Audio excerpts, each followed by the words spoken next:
Justice for RG Kar. এবার রাত দখল মিছিলে বাংলাদেশের পড়ুয়ারা। আরজিকর মেডিকেল কলেজের ছাত্রীর মৃত্যুর ঘটনার প্রতিবাদ জানিয়ে আগেও মিছিল করেছেন বাংলাদেশের পড়ুয়ারা।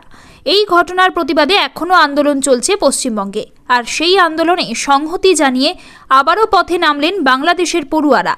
সোমবার রাতেই মশাল মিছিল করেন জাহাঙ্গীরনগর বিশ্ববিদ্যালয়ের ছাত্রীরা। পাশাপাশি রাত দখল কর্মসূচি পালন করেছেন চট্টগ্রামের বিভিন্ন শিক্ষা প্রতিষ্ঠানের পড়ুয়ারাও। একই সঙ্গে মহিলাদের নিরাপত্তা নিশ্চিত সহ আরও অন্তত 5টি দাবি অন্তর্বর্তী সরকারের কাছে জানিয়েছেন তারা। আগেও ঢাকা সহ বিভিন্ন এলাকায় রাত দখল কর্মসূচি পালন করা হয়েছে। সোমবার রাতে আবার একই দাবি এবং মহিলাদের নিরাপত্তা নিশ্চিত করার স্লোগান তুলে চট্টগ্রামের কাজির দেউরি এলাকার মুক্ত মঞ্চে এই কর্মসূচি হয়। অন্যদিকে যৌন নিপীড়ন বিরোধী সেলের প্রয়োজনীয় সংস্কার এবং সান্ধ্য আইন প্রয়োগ করে মহিলা পড়ুয়াদের হলে প্রবেশের সময়সীমা নির্ধারণ বন্ধ সহ 6টি দাবিতে মশাল মিছিল করেন জাহাঙ্গীরনগর বিশ্ববিদ্যালয়ের ছাত্রীরা।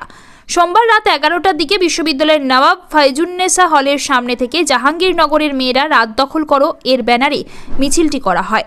চট্টগ্রামে যে মিছিল হয় সেখানে মহিলারা রাস্তায় কেন বৈষম্যের শিকার হবেন এবং কেন তারা নির্ভয়ে চলাচল করতে পারবে না সেটা নিয়ে প্রশ্ন তোলেন বক্তারা। চট্টগ্রাম বিশ্ববিদ্যালয়ের পড়ুয়াদের কথায়, আমরা চাই পুরুষেরা যেমন ভয় ছাড়া রাস্তায় হাঁটেন, আমরাও যেন সেই রকম পারি।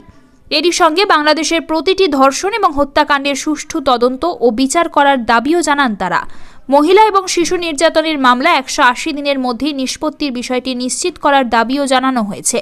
সব শিক্ষা প্রতিষ্ঠানে কার্যকর যৌন নিপীড়ন বিরোধী সেল প্রতিষ্ঠা করা এবং ক্ষুদ্র নৃগোষ্ঠী ও সংখ্যালঘু মহিলাদের প্রতি হিংসা রোধে বিশেষ ব্যবস্থা গ্রহণ করার দাবিও জানানো হয়েছে সেখানের অন্তর্বর্তী সরকারের কাছে।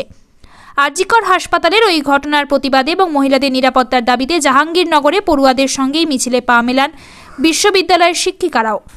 যৌন নিপীড়ন বিরোধী সেলে আসা সব অভিযোগের তদন্ত করে ব্যবস্থা নেওয়ারও দাবি জানান তারা।